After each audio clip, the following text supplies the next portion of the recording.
Death valley नाम सुनते ही एक सूखी, बंजर और तपती हुई जगह की तस्वीर आंखों के सामने उभर आती है।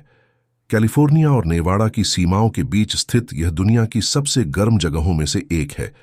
यहाँ की धरती इतनी तपती है कि महसूस होता है जैसे कदम रखते ही जूते पिघल जाएंगे।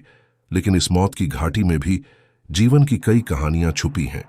1920 के दशक में डेथ वैली में तापमान 56 डिग्री सेल्सियस तक पहुंचा था, जो आज तक का सबसे उच्चतम तापमान है।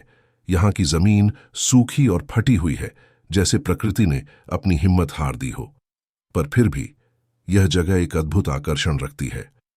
सूरज की पहली किरण जब पहाड़ियों को छूती है तो घाटी सुनहरी हो जाती है, मानो एक मृत जगह में भी जीवन का सौंदर्य है। हैरानी की बात यह है कि इस मौत की घाटी में भी जीवन सांस लेता है। रेगिस्तानी पौधे जैसे कैक्टस और क्रेसॉट बुश और कई जंगली जीव जैसे कीड़े मकोड़े और छोटे जानवर इस कठिन माहौल में भी खुद को जिंदा रखे हुए हैं। यह हमें सिखाता है कि जीवन चाहे कितनी ही कठिनाइयां हों, हमेशा अपना रास्ता खोज लेता है। डेथ वैली का नाम सुनकर ऐसा लगता है कि शायद यह सिर्फ मौत की कहानियों से भरी होगी, लेकिन यहाँ एक समय में इंसानों ने भी अपने कदम जमाए। गोल्ड रश के दौरान बहुत से लोग सोने की तलाश में इस बंजर भूमि से गुजरे।